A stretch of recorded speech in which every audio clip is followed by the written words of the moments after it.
안녕하십니까. 둔산동 Q&A 공부방 동아쌤입니다. 이제 이 화면에 보이는 게 이렇게 곰쌤 친구인데요. 제 곰쌤이 자기 국어학원에서 아이들 가르치느라고 칠판에다 써놓은 겁니다. 곰쌤. 둔산동에 있는 곰쌤. 저기다 이제 밴드에다가 이렇게 사진을 올렸길래 이거를 아이들한테 설명하면서 곰쌤도 도움이 되시라고 한번 찍어봅니다. 자, 표현법에서 수사법은 그 수사법 하면 말을 꾸미는 방법이에요. 꾸미는 방법. 말사자예요. 말을 수식하는 방법. 그러니까 이건 식자 쓰면 되겠죠? 수식. 이게 사는 뭐라고요? 말이라는 거예요. 식사법이 아니라 말을 꾸미는, 수식하는 방법. 수식 장식하는 방법이에요. 표현법. 시험 문제는 어떻게 나오냐면 진술 방법, 표현 방법, 설명 방법으로 나옵니다. 뭐라고 나온다고요? 진술 방법. 진술 방법도 원래는 따로 있고요. 설명 방법도 따로 있어요. 설명 방법 10몇 가지 따로 있고, 진술 방법 4가지 따로 있고, 진술 방법, 설명 방법, 표현 방법. 이런 말로도 같이도 쓰입니다. 그래서 섞어서 나오기도 하니까 공부를 하셔야 되고, 다음 단계는 이렇게 진술 방법 4가지와 설명 방법이 한 14가지인가 하고 이 수사법하고 비교하면서 수업하는 것도 한 번쯤 찍어달라고 저한테 하셔야 됩니다. 알겠죠? 다음 단계. 자, 그런데 이 표현 방법은 3가지가 있습니다. 이제 비유하기. 비슷하고 유사한 겁니다. 비슷, 유사. 비유하기는 1대1 구조로 되어 있어요. 하나랑 비슷하고 유사하다. 그런데 여기서 변화주기와 강조하기가 있는데요. 변화하면 강조가 되고 강조하면 변화를 느껴요. 그래서 이 두 개를 구분하는 방법이 있느냐 교수님한테 여쭤보니까 특별하게 해서 설명을 못하세요. 고3 가르친 30년 가르친 친구 있어요. 공부과 같이 다녔던 그 친구한테 이거 두 개 구분하는 방법이 있냐? 그러니까 없다고. 자기도 배운 바가 없다고. 자, 그래서 특목고 문제 중에서요. 특목고 입학시험을 보는 데가 있어요. 국어, 영어, 수학을. 옛날에는 있었는데 지금 특목고 입학시험 중에서 이 변화법 4가지를 도치법과 대꾸법과 생략법, 문답법을 문장으로 써줘요. 이 방법을 선택하라고. 이해됐어요? 그 다음에 강조법 하나를 대조법을 거기다 딱 넣어요. 문장을. 그러면 이게 변화법인지 강조법인지 판단한 다음에 시험 문제는 이렇게 다음 중 표현 방법이 다른 하나는 이렇게 나와요. 그럼 결국은 뭐냐? 이 변화법이든 강조법이든 하나는 통째로 다 외워야 돼요. 이거는 굉장히 분리하기가 쉬워요. 비유법은. 왜 그런지 아세요? 유자가 들어가든지 의자가 들어가요. 비유. 그 다음에 뭐라고요? 의자. 의자 할 때는 의족하고 의치 알죠? 의족, 의수. 가짜, 팔다리, 의족, 의치, 의수. 손이 이렇게 잘렸을 때나 이럴 때 가짜로 이렇게 해서 붙이는 거 알죠? 그러니까 의자가 유자가 들어가니까 비유법은 구분하기가 되게 쉽죠? 그런데 변화법하고 강조법은 구분이 안 되니까 하나를 다 외워야 되는데 이걸로 외워서 설대도 인생 뭐라고요? 인생 서울대도 서울대도 인생은 뭐라고요? 돈반역문 문반 반문 돈역 역시 돈이라고 반문해본다. 뭐라고요? 역시 돈이라고 반문해보자. 설대도 인생은 역시 돈이라고 반문해보자. 이렇게 해서 총체로 하나를 외워야 돼요. 이해됐나요? 자, 비유법, 변화주기, 강조하기에서 비유는 유자, 의자가 되니까 완전히 구분이 되는데 변화주기는 설대도 인생에서 그치? 역시 돈이라고 반문하지 않는가. 이렇게 해서 앞글자를 다 외우면 나머지 반대. 근데 여기 반어법하고 반복법 주의해야 되죠? 여기 대조법하고 대꾸법 주의해야 되죠? 됐나요? 그러면 나머지는 다 됐죠? 자, 이 지규법은 1대1에서 요 가처럼 같이, 듯이, 인양, 인듯 이런 단어가 있기 때문에 직접 나오기 때문에 직유법입니다. 이 단어가 이게 은은 은근히 은신술 은익수라서 숨는다는 뜻입니다. 요 단어가 숨어 있어요. 그러니까 직유법은 써주면 A는 B 이렇게 써주면 되거든요. 이 는이 뭐라고요? 이 밑에 있는 처럼 같이 듯이 인양인듯. 이게 있으면 직유법. 이게 이 단어가 안 나오고 A는 B다. 저 녀석은 돼지다. 같이 듯이처럼 인양. 인듯이 없으면 요게 뭐라고요? 생략되어 있으면 은유법입니다. 생략하니까 지워보겠습니다. 지워지면 은유법입니다. 그런데 아이들은 이렇게 착각을 해요. 여기다가 여기에 은 써 있으니까 은유법 아니에요? 저놈은 저기다. 아니에요. 이건 주격조사일 뿐이고 이 은이 써서 은유법이 아니라 요 단어가 안 나오니까 은유법이에요. 그래서 A하고 이 는이 생략되어 있고 B입니다. 같은 구조로 A는 B다 1대1 같은 듯이처럼 인양 듯이가 나오면 직유법이다. 안 나오면 은유법이다. 그러면 요 A도 안 나오고 B만 나왔어요. 돼지, 말미잘, 까마귀, 늑대 하면 남자친구입니다. 그래서 이 저놈은 하는 요게 생략되는 원관념도 생략되어 있고 이걸 뭐라고요? 원래 관념, 원래 생각 표현할 거. 그러면 요 B를 뭐라 그래요? 보조관념. 보조하는 관념만으로 표현하는 비유법을 뭐라 그래요? 은유법. 보조관념만으로 표현하는 비유법을 뭐라고 한다고요? 은유법. 은유법은 아니에요. A가 나오잖아. 보조관념만으로 표현하는 거를 현상의 특징. 뭐라고요? 현상의 뭐라고요? 특징을 쓴 뭐라고 한다고요? 상징이라고 하는 거예요. 그래서 이 비유법 중에서 상징이 가장 고차원적이에요. 그래서 출판사 비유와 상징 해서 비상출판사가 나온 거예요. 국어책 만들면서. 이해됐나요? 비상출판사는 처음에는 비상이 아니라 뭐라고요? 비유와 상징이었다고. 국어 출판을 하다가 점점 더 커진 거야. 됐나요? 자, 여기에서 대유는 대표적으로 비유 맞게 썼죠. 대유. 제유하고 환유 있는데 제는 뭐라고요? 나눌제예요. 나눠준다. 여기 위에 있죠. 제. 그러면 부분을 전체로 나눠줬다.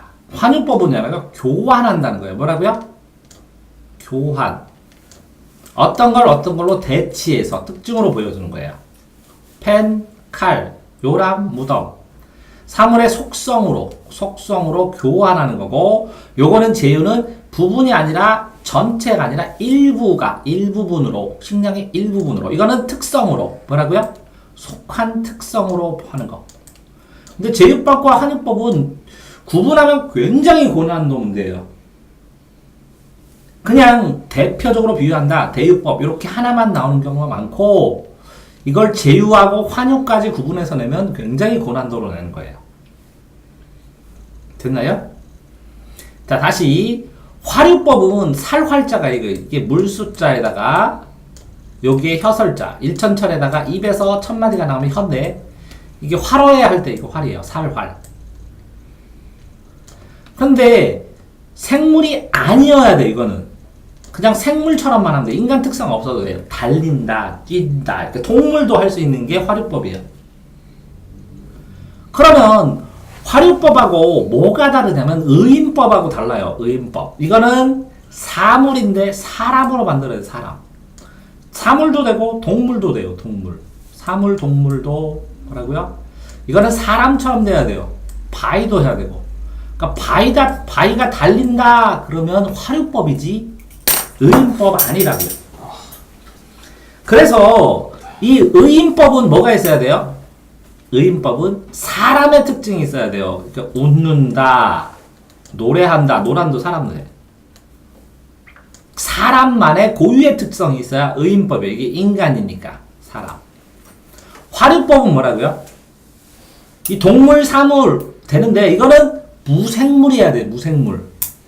땅, 바위 이런 것처럼. 식물, 동물 아니고 무생물이 생물로 돼야 돼요. 됐나요? 네. 중위법은 의미가 중복되는 거고 A, B 두 개로. 그러면 단어를 중위법으로 쓰기도 하고 문장을 구절을 중위법으로 쓰기도 하고 문장을 중위법으로 쓰기도 합니다. 나중에 고등학교 올라가서는. 자, 의성법을 음성상징이라 그러죠. 그러면 이거 모습을 음성상징이라 하냐? 아니에요. 이것도 음성상징이라고 해요. 그죠? 요거는 자, 소리하고 이거는 모습인데 의성어할 때 특징을 잡아서 하는 거예요. 특징을. 파도는 철석만 치는 게 아니라 촉촉촉촉 여러 소리가 나는데 대표적인 파도 해서 파는 물결파고 도는 너물도예요. 그래서 철썩 해주는 거예요. 특징을 잡아서 소리와 모양으로 하고 이거는 의성어를 할 때 깡총깡총하면 반복됐어요? 안 됐어요? 반복이 되기도 해요. 팔랑팔랑도 팔랑이 아니라 반복되기도 해요. 그러니까 의성어, 의태어도 있는데 반복법도 돼요? 돼요.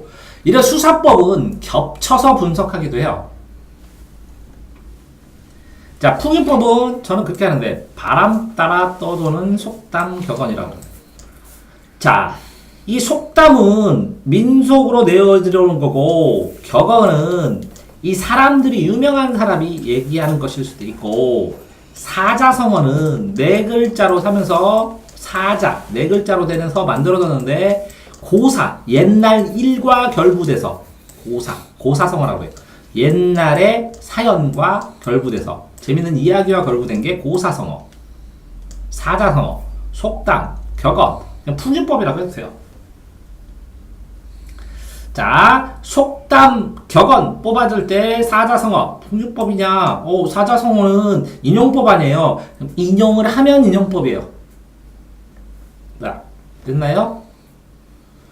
자, 여기서 보면 도치법은 위치를, 이 도자는 전도된다, 전복된다 이런 거예요. 위치를 바꾼다 이런 뜻이에요. 도치, 위치가 바뀐다. 도는 뒤집힌다 이런 뜻이에요. 도, 뒤집힌다. 서리법은 이제 고등학교 가면 서의적이라는 것도 있어요. 많이 쓰이는 게. 서의적은 뭐냐? 원래는 서리법은 항상 물음표가 있어야 돼요. 물음표. 명령법은 어딨죠? 명령법? 여기 없나? 명령은 느낌표가 있어야 돼요. 영탄포도 느낌표 있지만 명령문도 느낌표가 있어야 돼요. 그런 다음에 뭐 예를 들어서 나머지는 마침표면 돼요. 그 서리적은 뭐냐? 물음표도 없으면서 질문에 뭐뭐 했습니까? 라는 것처럼 의문형의 어미로 끝나지도 않았으면서 묻는 뉘앙스가 있는 전체적 문맥적으로 질문이다. 그러면 서리적이라고 그래요. 자, 인용법은 인력 알죠? 인력. 인력은 땡기고 철력은 미는 거죠. 그러니까 끌어다가 사용한다는 거예요. 그래서 간접이용은 뭐뭐라고 했다고 라고 했다. 고 했다가 중요한 게 아니라 따옴표가 한 개. 이건 두 개. 직접 인용은 직접 사람이 말한 거. 따옴표가 있으면 직접 따옴표를 썼다 이렇게 생각하고 간접은 다른 사람이 말한 것 같은 확실한 느낌을 준다. 내용이 됐다. 다른 사람이 말했다는. 라고 하면 간접이에요. 그러니까 직접은 뭐라고요? 따옴표가 있다고 보면 된다. 자, 대꾸법은 이게 대립이에요. 대립. 구절이에요. 구절. 그러니까 인생은 짧고 예술은 길다. 이렇게 썼을 때 주어 서술어 이렇게 됐죠. 인생은 길고 예술은 짧다. 이렇게 되면 이거 주어 서술어의 구조가 대꾸됐다고 그래요. 이렇게 대꾸법은 시조에서 굉장히 많이 나와요. 시조. 왜? 초장과 종장이 대꾸되는 경우도 많고 중장을 대꾸시키는 경우도 많아요. 그러니까 옛날 글은 대꾸 구절이 한문 구절에 굉장히 많아요. 그래서 시조나 옛날 글에 대꾸가 많아요. 생략법은 이렇게 두 개씩 점 찍어요. 두 개씩. 땅땅땅땅땅땅. 그 다음에 마침표 하나 이렇게 밑에다 찍고. 자, 문답법은 자기가 묻고 자기가 질문.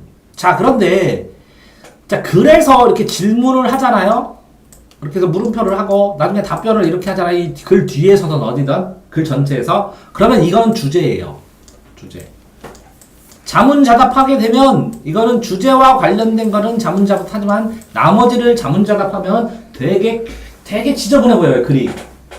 그래서 이렇게 문답법은 거의 주제에 쓰여요.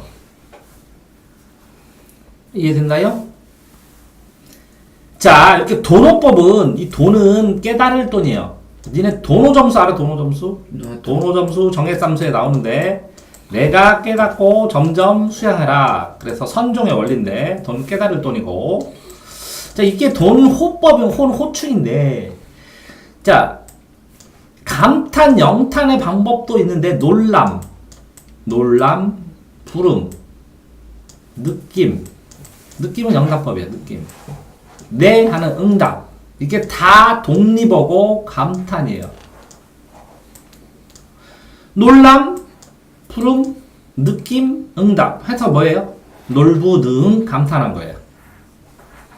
그러면 감탄은 영탄법은 강조하기로 갔죠. 감탄, 영탄. 영은 뭐냐? 그럼 탄이고 하는 소리를 말하는 거예요. 영탄. 감탄, 영탄법은 강조화법에 있죠. 그런데 놀람, 부름에서 놀부에서 부르는 도노법은 이게 변화법에 있죠. 그렇기 때문에 이 도치법을 구분하는 기준, 강조하는 구조하는 기준은 임의적으로 나눴다고 생각을 하는 거예요, 지금. 이해됐나요? 자, 놀부능은 감탄이래요, 감탄. 근데 영탄은 강조하기, 변화는 도로법에 있습니다. 자, 반어법은 자, 상황과 반대돼서 이 상황을 파악해야 돼요, 상황. 문장을 봤을 때. 자, 여기 보시면 이렇게 써놨대요. 자, 역설하고 반어인데 반어는 표현된 거하고 속뜻하고 달라요. 반대음이에요. 완전 반대인데 숙제 안 해놓한테 잘했다. 그런데 이 앞뒤 상황을 보면 이게 혼나는 거나 이렇게 알게 되어야 된다는 거예요. 반대뜻. 뭘 보고 판단해요? 상황을 보고 판단합니다. 뭘 보고 판단한다고요? 상황. 그래서 여기 나오네요. 이렇게 상황을 보고 판단합니다. 그러니까 문장은 이 반어법은 문장 자체는 정상이에요. 문장 자체는 정상이에요. 그러면 이거 보시면 아니 눈물 흘리오리다. 그럼 도치예요. 눈물을 아니 흘린다. 그럼 눈물 아니 흘립니다. 눈물 흘립니다. 이렇게 반대로 보죠. 슬프니까 흘리는 건데 아니 흘릴 거예요. 이렇게. 얘기하는 건 반어예요. 그러니까 여자친구한테 물어봐서 나 좋아 그랬더니 싫어 하고 도망가잖아요. 진짜 싫어해요? 아니 좋아한다는 거예요. 그래서 문장이 정상인데 요거는 모순된 표현으로 역설은 진실이 담겼어요. 이걸 모순형용이라고 그래요. 뭐라고요? 모순형용. 형용사가 아니라 모순되지만 형태랑 용모를 표현해줬다. 모순된 표현이다. 이런 뜻이 모순형용. 모는 뭐는 뭐예요? 창모예요, 창. 세상의 모든 걸 뚫을 수 있는 창. 수는 뭐예요? 방패순이에요. 세상에 있는 모든 방패를 막을 수 있는 거. 그러니까 관중들이 뭐라 그랬어요? 그럼 당신 팔 창하고 방패랑 부딪히면 어떻게 돼요? 그럴 때 어떻게 팔면 돼요? 글쎄요. 전 도저히 못합니다. 명품이라. 궁금하시면 사서 해보십시오. 둘 다 파는 거야. 자, 이 모순이란 것은 병립될 수 없는, 동시에 존재할 수 없는 이런 뜻이에요. 뭐라고요?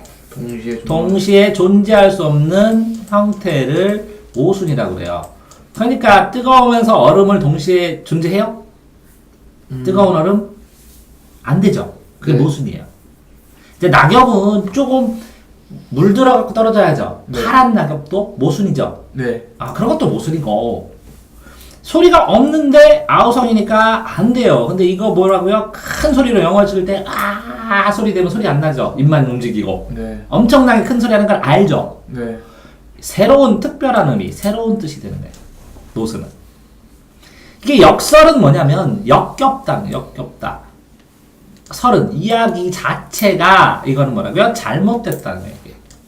구조적으로 잘못되고 내용적으로 잘못됐다는 거예요. 잘못됐는데 문학이니까. 왜? 문학은 사이비 진술이라고 그래요. 뭐라고요? 사이비. 진짜가 아니라 사이비 진술. 문학이니까 통용되는 거. 문학이니까 이해하는 거. 이해됐나요? 이런 사이비 진술이기 때문에 사이비 진술로 되어 있는 거고, 이건 저걸 말을 꾸며서 고차원적으로 새로운 형태를 만들어가는 과정이기 때문에 인정하는 거예요. 됐나요?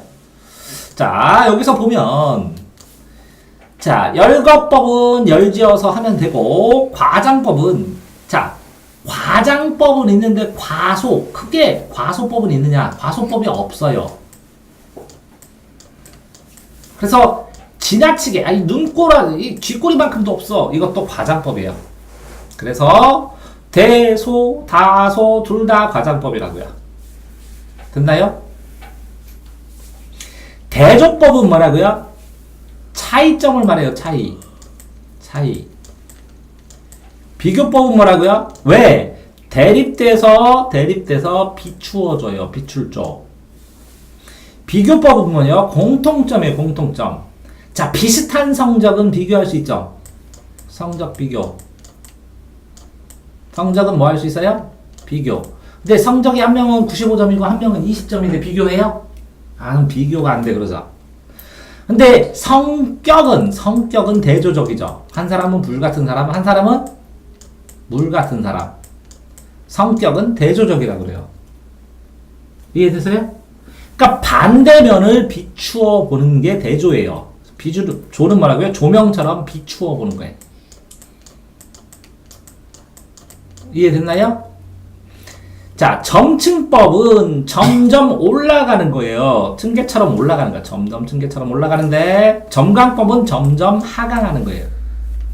그런데, 자, 이렇게 넓이가 둔산에서 이렇게 대전에서 대한민국으로 커지죠. 점층법이 되죠. 그죠? 근데 어떨 때는 이렇게 이런 넓이가 있고 그 위에 이게 있고 이렇게 범위가 좁아졌는데 내용이 심화될 수도 있죠. 점점 중요한 걸로. 그러면 범위는 좁아졌는데 점층법이 될 수도 있어요. 그러니까 이 점층법은 상승의 과정이라는 문맥적 의미가 있고, 점강점은 점점 부담감을 줄이면서 하강의 과정이라는 뉘앙스가 있는 거예요. 됐나요? 네. 근데 현재법은 지금 예를 들어서 이순신이 나의 죽음을 알리지 말라고 말씀하셨습니다. 그럼 좀 그렇잖아. 나의 죽음을 알리지 말라. 이렇게 현재의 상황, 현장감, 현실감, 생생함, 생동감, 직접 현장에 있는 것처럼 때문에 써있는 게 생생함, 현재 시간, 현재법으로 현재 영어미 과거 시제로 안 쓰고 했었다, 할 거다가 아니라. 이해됐죠? 자, 연쇄법은 연결된 쇠사슬 이렇게 외우세요. 그러면 이렇게 가죠. 그러면 나는 공부한다. 한 번 더. 공부하면 엄마한테 칭찬받고, 칭찬받으면 기분 좋고, 기분 좋으면 또 공부하고. 이해됐어요? 같은 내용이 이렇게 반복돼서 꼬리처럼 쇠사슬 연결되듯이 연결된 게 연쇄법이에요. 자, 반복법은 2번 정도 나오면 반복법이에요. 무조건. 많이는 안 나와도 돼요. 2번. 자, 열거법은 적어도 A하고 B하고 and 그리고 C 이렇게 쓰죠. 영어 쓸 때도.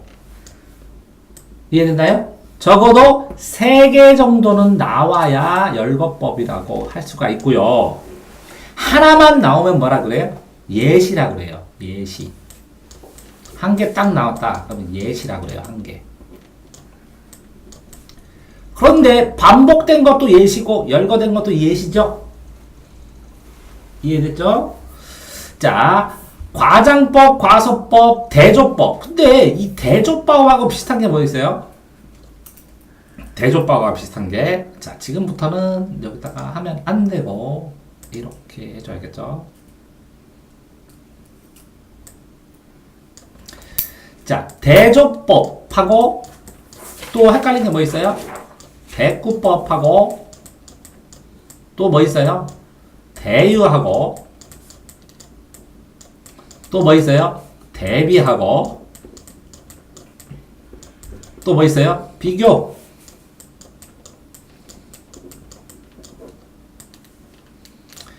자, 대조는 뭐예요? 상대하고 비추어지죠. 그죠? 그래서 A와 B의 차이점, 반대면. 된다요? 대구법은 뭐예요? 대립되는 구절이죠. 구는 뭐예요? 주어, 서술어. 주어, 서술어. 동사가 있는데, 이거 주어끼리 대구, 동사끼리 벽구. 세상은 짧고, 인생은 길다. 이렇게. 이해되세요? 네. 어떤 문장 구조 속에 나오는 거예요. 문장 구조. 그럼 대요는 뭐예요? 대표 현상으로 비유하는 거예요. 비유법이에요. 그러면 비교는 뭐예요? 이거는 차이점이었죠. 이거는 A 있으면 A 다시, A3 다시가 비슷비슷해요. 그래서 비교하는 거예요. 이건 공통점이에요. 근데 어떨 때는 이 공통점과 차이점을 합쳐서 대비되는, 이렇게 대비되는. 그런데 색채 대비 하면 흰색하고 파란색, 흰색 하늘과 파란색 구름, 파란색 구름과 흰색 구름, 파란색 하늘과 흰색 구름 하는 것처럼 색채 대비 할 때 이렇게 써줘요. 그러면 색채 대비하고 색상 대비 미술에 있는 것처럼 차이점 아니면 유사한 거 이걸 통합해서 쓸 때도 있어요. 대비가. 그러니까 공통점 차이점을 넓게 얘기해서 대비라고 하는 경우도 있어요. 다 됐나요? 네. 그럼 1번 추가로 더 했고 또 2번 자 화류법하고 화류법 살활 화류법하고 또 뭐가 있어요? 의인법이 있어요. 의인법.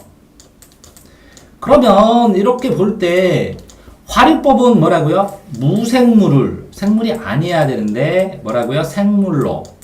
그러니까 결국은 뭐라고요? 죽어 있는 건데 꼭 살아 있는 것처럼 인간은 아니고 움직이게 만들고 뛰게 만들고 이해되세요? 의인법은 사람이 아닌데 사람이 아닌 어떤 거든 상관없어. 무생물이든 생물이든 무생물도 되고 생물도 돼요. 이걸 인간처럼 만들어야 돼. 인간처럼. 근데 이제 애들이 헷갈리는 게 뭐냐면 인간은 살아있잖아. 그러니까 의인법 되면 화류법 돼요? 아니 특징이 이게 더 많으면 의인법이라 그러고 인간의 특징이 없는 경우에 살아있는 것처럼 됐을 때 이게 무생물일 때만 화류법이라고 해요. 근데 생물인데 자 동물인데 생물인데 인간의 특징이 없어. 그럼 무슨 법이에요? 아무 표현법 아니에요. 이해돼요? 동물인데 살아있게 있잖아. 그럼 화류법 아니라고. 우화는 인간처럼 하는 거. 인간의 특성에서 말하고 그러면 우화는 그러면 우화 알죠? 이솝우화. 우화. 이거는 의인법이에요? 예. 인간의 특성. 인간의 욕심, 인간의 깨달음 이런 걸 다 보여주니까. 이해돼요? 네. 자, 다음 3번. 자, 이렇게 직유, 은유 이런 건 전부 다 뭐 있었어요? 의하고 유이니까 구분이 다 됐죠? 네. 여기도 했는데 그러면 도치법은 무슨 역할을 했느냐? 도치법은 이렇게 바꿔놓죠. 요 앞에 있는 걸 강조하기 위해서 그래요. 앞에 있는 걸. 뒤에 것이 아니라 뒤에 거를 앞으로 끌어내서 요걸 강조하는 거예요. 그러니까 변화 주니까 강조되잖아요. 서리법도 왜 질문을 해요? 서리법도 이거 아느냐? 이거는 이거 아닙니까? 강조하기 위해서요. 의미 강조에 다. 대꾸법은 뭐라고요? 인용법은 어떤 걸 끌어다가 근거를 대는 거고 대꾸법은 뭐예요? 이거는 이것처럼 그죠? 이거는 이거와 이거 관계는 이거와 이거 관계다 하면서 한 번 더 보여주면서 광고하는 거예요. 자 그런데 요거랑 비슷한 게 있어요. A와 B의 관계처럼 듯이 C와 D의 관계다 이렇게 나온 게 있어요. 한국에서의 선생님과 제자의 관계는 뭐와 무슨 관계와 같다, 같이, 듯이처럼. 이거를 유비추리라고 그래요. 유비추리. 뭐라고요? 유사하고 비슷한 걸 추리하는 거예요. 어떻게 했다고요? 유사하고 비슷한 걸 추리해. 그걸 투자로 유추라고 그래. 근데 A와 B의 관계는 C와 D 관계와 같다 이렇게 나와. 그래서 지규법처럼 나와. 근데 이거는 A, B의 관계는 C와 D의 관계가 같다. 그럼 꼭 대국법 같지? 이렇게 황소개구리와 청개구리의 관계는 외국어와 우리말의 관계와 같다 이렇게 나와. 그렇게 같다 나오면 지규법 같은데 지규법 아니야. 유비추리야. 이해되세요? 응? 대꾸법도 아니고. 자, 그래서 4번 유리추리 한 거고. 자, 도노법, 반어법, 역설. 반어와 역설은 심화돼서 고등학교 때도 많이 나오고. 그 다음에 하나 더 보면 5번. 자, 반복법은 나는데 진실로 이렇게 썼어. 무슨 법이라고? 반복법. 단어만 2개 딱 돼도 반복법이에요. 2번 말했으니까 강조한다는 거겠지. 열거를 할 때는 이렇게 쭉 열게 하고 제일 옆에다 그리고 이렇게 해줘야 돼요. 열거하는 방식에서. 됐죠? 대조는 차이점이라고, 비교는 공통점이라고, 점층하고 점강 구분해서 뉘앙스로 보내야 된다고, 영탄은 감탄인 놀부능과 비교를 해야 된다는 거고, 그죠? 왜? 이게 독립어, 감탄사 했을 때 이 감탄사 종류가 놀부능 4가지라고. 그런데 하나는 뭐라고? 영탄법은 강조하기가 들어가 있고, 여기 강조하기. 도노법은 요게 4가지인데 감탄사가 놀람, 감탄사, 부름, 이거 놀람, 감탄사, 부름, 누구야? 네, 이것도 다 감탄사. 놀부, 느낌, 멋지다. 하하, 아이야, 어여차, 어라, 이런 것도 다 느낌이야, 느낌. 느낌은 뭐라고 어디 들어가 있어요? 도노법. 부름은 뭐라고요? 도노법은 저기에 변화주기에 들어가 있잖아. 그러니까 착각하지 않게 조심하셔야 됩니다, 도노법은. 자, 그 다음에 현재법. 그러면 현재법 말고는 뭐 있어요? 원래 이 현재 상황에서 요게 현재로 쓰면 안 되는 얘기예요. 그러니까 현재법이라고 쓴다는 건 뭐예요, 지금? 이게 과거나 미래 상황이라는 거예요. 그걸 염두에 두셔야 돼요. 이게 과거나 미래 상황인데 이거를 현재처럼 쓴 것뿐이에요. 그래서 현재법이에요. 됐어요? 자, 그 다음에 연세법은 연결을 쇠사시 드리고. 그래서 이 표현법 여기 써있는 거 한번 다 읽어보시고 지금 얘기하는 거 하면, 자, 뭐 반복했을 때 앞에 거를 똑같이 뒤에 쓰는 걸 뭐라 그래요? 8번 수미상응이라고 하고 수미상관 다 똑같은 말이에요. 수는 머리수, 이거 수미는 뭐라고? 이게 4개로 쓸 때, 4개로 단락을 4개로 쓸 때 이걸 보통은 기승전결이라고 그래요. 기승전 공부 그러잖아요, 제가. 그래서 기승전결이라 하는데, 이걸 한시로 쓸 때 이걸 두함경미라고 해요. 두함경미. 근데 이 두기 머리 두자도 쓰지만 수도 써요. 머리 숫자, 수령, 수반, 행정부 수반할 때. 그래서 수함경미, 수미, 쌍관, 쌍으로 관련됐다. 수미, 쌍관 여기 나온 거예요. 반복된다. 이해됐어요? 자, 그런데 이거 전부 다 이 정확한 무슨 뜻인지 알아야 될 뿐만 아니라 어떤 문장을 보면 이게 무슨 법이다 이렇게 알아야 돼요. 그래서 제가 비유법 50분, 변화법 50분, 강조법 50분 이렇게 동영상 녹화해 놓은 거 있거든요. 그러면 거기는 예제 문장들이 다 있어요. 그거를 참고 삼아 보셔야 되고, 이거는 왜 중1 때 해주냐면 중1부터 고3까지 계속 나와요. 똑같이. 이해됐나요? 그래서 이게 중학교 이 정도 쓰면 중학교 1, 2학년 수준인데 거기에 조금 높아서 고등학교 수준까지 약간 높여준 겁니다. 고1 수준까지. 이해됐나요? 네, 그래서 수사법, 곰셈, 칠판 파일에 대한 수업이었습니다. 수고하셨습니다.